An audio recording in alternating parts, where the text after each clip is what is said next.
Hello everyone, good morning. आप में से बहुत सारे लोग ऐसे हैं जो R O A R O and UPPCS दोनों एग्जाम्स को टारगेट कर रहे हैं। कुछ लोग उसमें से ऐसे हैं जिनका सिर्फ या तो यूपीपीसीएस है या फिर सिर्फ और सिर्फ आर ओ ए आर ओ का एग्जाम है। तो अगर आर ओ ए आर ओ का एग्जाम है तो वो R O A R O pre mains को टारगेट कर रहे हैं, अगर यूपीपीसीएस है तो यूपीपीसीएस प्री एंड मेंस को टारगेट कर रहे हैं। लेकिन जो ज़्यादा मेजोरिटी में जो लोग हैं वो बेसिकली मैंने आपको बताया कि वो दोनों एग्जाम को टारगेट कर रहे हैं। अब इसमें टाइम मैनेजमेंट का एक बहुत बड़ा इशू आ रहा है, क्योंकि उनको ये बात मालूम है, हर किसी को ये बात मालूम चल चुकी है अब कि इस बार कॉम्पिटिशन बहुत ही फियर्स होने वाला है। जैसे 11 फरवरी को आर ओ का पेपर हुआ था तो आपने देखा था कि पेपर का स्टैंडर्ड कैसा था। तो प्री और मेंस को साथ में लेकर के चलना पड़ेगा।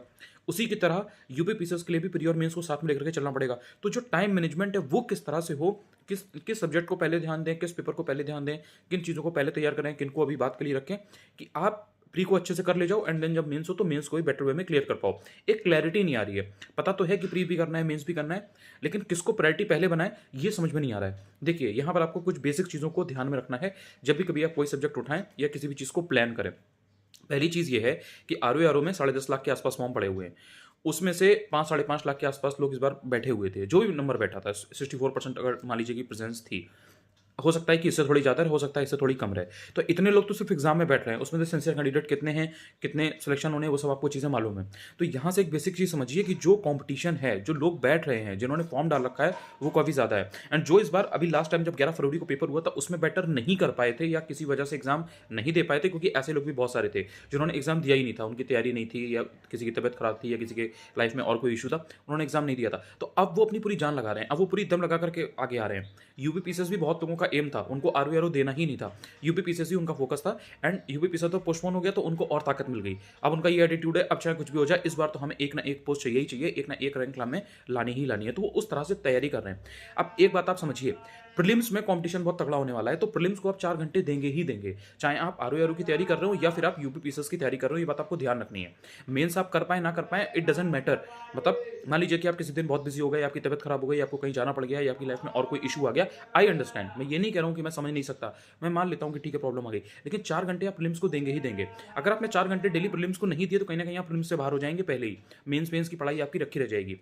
4 घंटे आप प्रीलिम्स को दीजिए, उसके बाद में जो आप 2 3 4 घंटे एक्स्ट्रा निकालोगे, मैंने आपको बताया 6 घंटे मिनिमम है, वो आपको करना ही करना है। 6 घंटे से अगर आप कम करोगे तो आपका जो कॉम्पिटिटर है, जो आपके साथ में लोग तैयारी कर रहे हैं, जो प्रतिस्पर्धा में हैं, आपको उनसे उनके बराबर आने के लिए, उनसे टक्कर लेने के लिए 6 घंटे तो देने ही पड़ेंगे, क्योंकि सिलेबस इतना बड़ा है। बात ये नहीं है कि 6 घंटे, हो सकता है कि आप 4 घंटे में बहुत ज़्यादा पढ़ लेते हो, लेकिन जो चीज़ें हैं, जो इतना विस्तृत सिलेबस है, इतनी सारी चीज़ें हैं, इतने सारे सब्जेक्ट्स आपको पढ़ने हैं, इतने सारे पेपर्स को आपको कंप्लीट करना है, मेंस में आंसर राइटिंग भी करनी है, प्रैक्टिस भी करनी है ऐसे की, उसके लिए you need 6 hours bare minimum. तो इसलिए जो 4 घंटे के ऊपर का समय है वो आप मेंस को दीजिए। अगर आपको आरओ करना है तो आप आरओ का मेंस दीजिए, अगर आपको यूपीपीसीएस करना है तो आप यूपीपीसीएस का मेंस दीजिए। अब मान लीजिए बहुत से कैंडिडेट्स का ये भी आता है कि हमारा दोनों एग्जाम है, तो हम क्या करें, हम किन सब्जेक्ट्स को ध्यान दें मेंस में। ध्यान रखिएगा, यूपीपीसीएस मेंस में जो 150 नंबर का जो हिंदी का सेक्शन होता है उसके नंबर जुड़ते हैं, ये बात आपको समझनी है। और आरओ में भी हिंदी आती है जो कि बहुत क्रूशियल है। तो आपको अगर आरओ भी देना है और यूपीपीसीएस भी देना है तो पहले वो जो 150 नंबर है ना उसको अपनी मुट्ठी में करिए, उसको जितना जल्दी आप तैयार कर लोगे। देखो यार एक बात समझो, आरओ में आपका ऐसे आएगा, हिंदी में आएगा, ये बात है, इंग्लिश में नहीं आएगा, हिंदी में आएगा।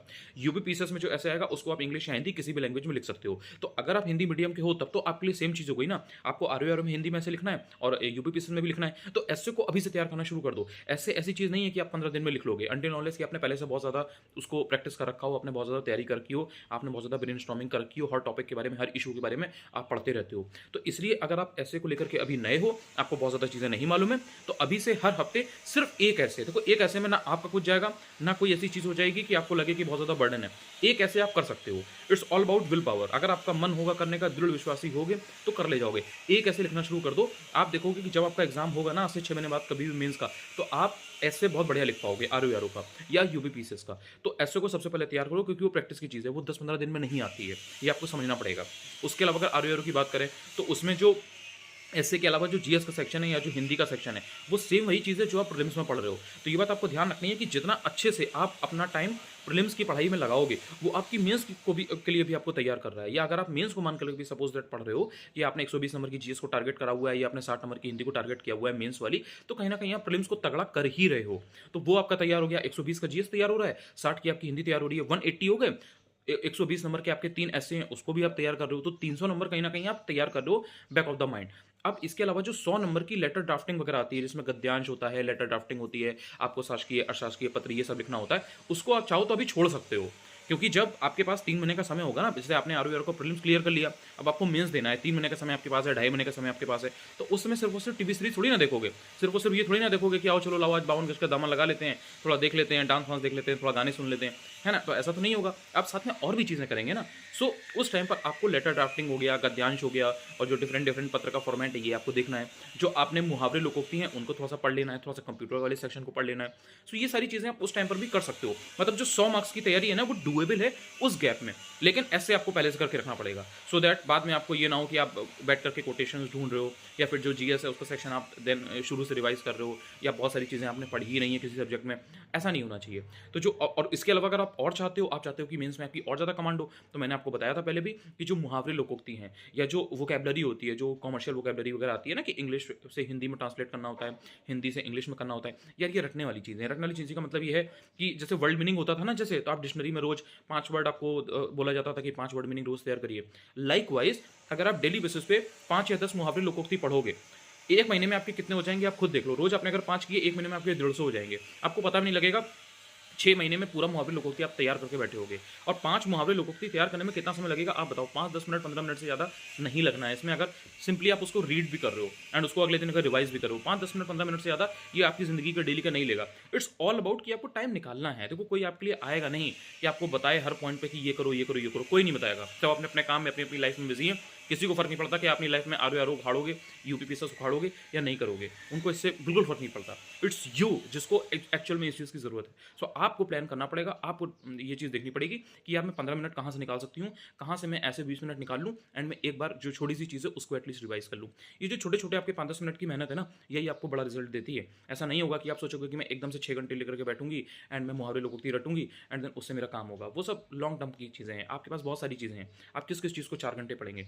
इसी तरह से जो कॉमर्शियल वोकैबलरी है, डेली बेसिस पर अगर आप 10 शब्द याद करेंगे, मान लीजिए कि आपने इंग्लिश टू हिंदी वाले हर ऑल्टरनेट डे अपना सेट कर लिया कि मंडे, वेंसडे और सैटरडे मैं 10 शब्द को याद करने वाली हूँ, या मैं 15 शब्द को याद करने वाला हूँ हर 2 दिन के बाद। तो अगर आप इस तरह से भी करोगे ना, तो भी आपके ये टॉपिक्स कंप्लीट हो जाएंगे। तो इस तरह से आपको जो छोटे छोटे 10-10 नंबर की चीज़ें हैं ना, उनको तैयार कर लेना है। फिर जो 60 नंबर की चीज़ें बचेंगी, लेटर ड्राफ्टिंग हो गई, फॉर्मेट वगैरह हो गया, शासकीय अशासकीय पत्र कैसे लिखते हैं, टिप्पणी कैसे लिखते हैं, अनुस्मारक क्या होता है, प्रतिवेदन क्या होता है, गद्यांश की व्याख्या क्या होती है, रेखांकित अंशों की व्याख्या है, ये सब चीज़ें तो आप बाद में भी कर सकते हो, तो इसमें कोई बड़ी बात नहीं है। अब यूपीपीएसएस मेंस की भी बात कर लेते हैं, उसमें भी क्योंकि डाउट होगा, आपको लगेगा कि मैंने आरओआर के बारे में बात तो कर ली, यूपीपीएसएस मेंस के बारे में मैंने बताया नहीं।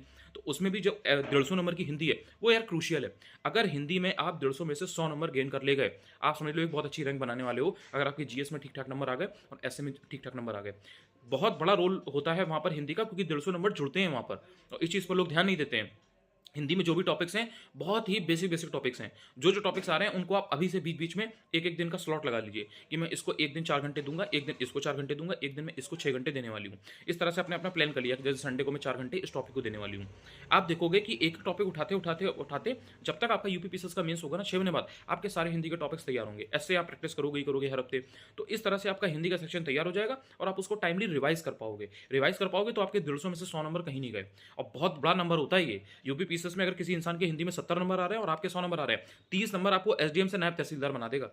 मतलब सीधे सीधे आपको ये चीज़ समझनी है। अगर आपके 100 आ रहे हैं तो हो सकता है कि आपको एसडीएम मिल जाए, और अगर आपके 30 नंबर कम आ रहे हैं या 25 नंबर कम आ रहे हैं हिंदी में, तो हो सकता है कि आप सीधे सीधे नायब तहसीलदार पे आ जाओ, या और किसी ऐसी पोस्ट पे आ जाओ जो जस्ट शुरू हो रही है।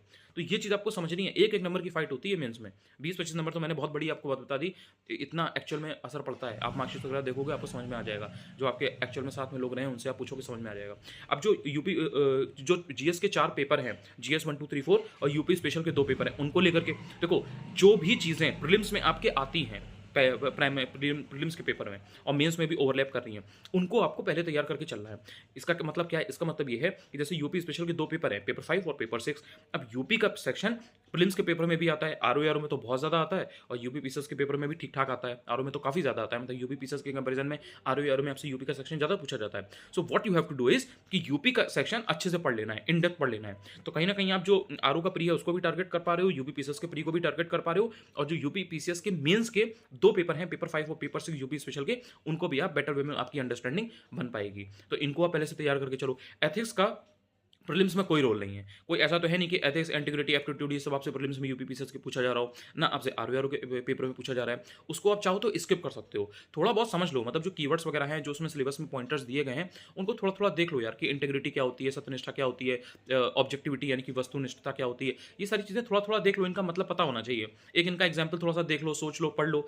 इतना पढ़ लो ठीक है, लेकिन बहुत ज़्यादा परेशान होने की ज़रूरत नहीं है। लेकिन जो बाकी की चीज़ें हैं, जैसे पॉलिटी है, गवर्नेंस है, आईआर है, सोशल जस्टिस है या एनवायरनमेंट है, साइंस एंड टेक्नोलॉजी है, हिस्ट्री है, आर्ट एंड कल्चर है, ज्योग्राफी है, यानी कि जो पेपर 1 है, पेपर 2 है, पेपर 3 है, पेपर 4 है, ये सारी चीज़ें आपकी मतलब पेपर 4 को छोड़ करके जो बाकी के तीनों पेपर जो हैं, वो आपके सारी चीज़ें यूपीपीसीएस के प्रीलिम्स में आ रही हैं। वही चीज़ें घूम फिर करके आरओ में आ रही हैं। कोई ऐसा तो है नहीं कि अलग चीज़ है।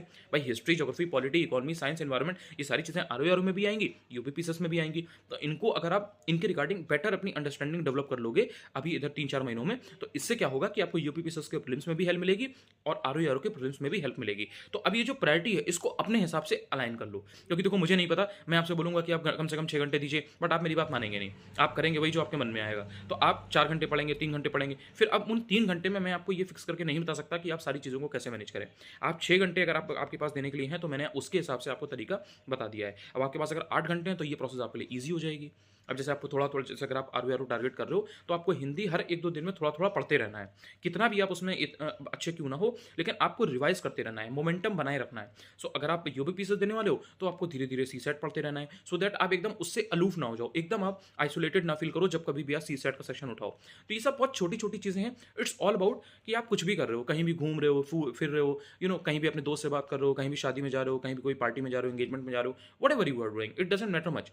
व्हाट रियली मैटर्स इज़ कि आपके दिमाग में बैक ऑफ द माइंड ये चीज़ रहनी चाहिए कि यू आर प्रिपेयरिंग एंड आपका ये गोल है, एंड ये गोल आपको by the end of this month या by the end of this week या ये जो टाइम पीरियड आपने एक अलॉट किया हुआ है खुद के लिए, उसमें आपको ये चीज़ तैयारी करनी है।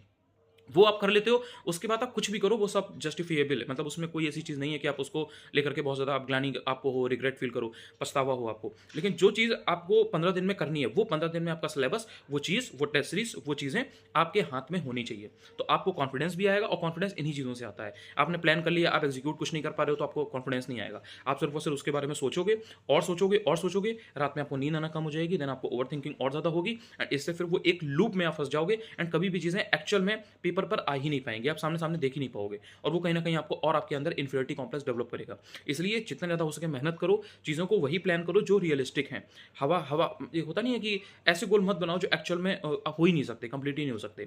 थोड़ा बहुत ऊपर-नीचे चलता है। आपने 6 घंटे का प्लान बनाया, आप 5.5 घंटे पढ़ रहे हो, दैट इज़ फाइन। कभी-कभी आप साढ़े 6 घंटे भी कर लोगे, 7 घंटे कर लोगे, वो मैनेजेबल है। लेकिन अगर आपने 6 घंटे का प्लान बनाया and you are not studying even for 2 hours, 3 hours, तो कहीं न कहीं फिर आप या तो सिंसियर नहीं हो या फिर आपकी हालात ऐसे नहीं हैं, आपकी परिस्थितियाँ ऐसी नहीं हैं, आपकी सिचुएशंस ऐसी नहीं है जो आपको पढ़ाई करने दें या आपका पढ़ाई का माहौल बनने दें। सो इन चीज़ों को थोड़ा-थोड़ा आपको फिक्स करना पड़ेगा। ये आपको हेल्प करेगा। आई होप कि आपको थोड़ा क्लैरिटी ज़रूर आई होगी टाइम मैनेजमेंट को लेकर के। अपने हिसाब से अलाइन कर लो, शुरू कर दो यार। 8-9 अप्रैल हो गई है, इससे ज़्यादा वेट करने का कोई समय नहीं है। यहाँ से अगर आप शुरू कर दोगे तो अभी भी आपके पास बहुत ज़्यादा समय है। 3 महीने से ज़्यादा का समय है यूपीपीसीएस के प्रीलिम्स के लिए, देन आरओ के लिए भी समय है। तो यहाँ से भी अगर आप शुरू करते हो ना डे 1 मान के, आज या कल अगर डे 1 मान के भी शुरू करते हो ना मंडे या ट्यूसडे को, तो भी आप यहाँ से पूरा अपना इतिहास बदल सकते हो, पूरा जो आपका वर्तमान है उसको आप बदल सकते हो। भविष्य के लिए एक नई गाथा लिख सकते हो। Thank you so much.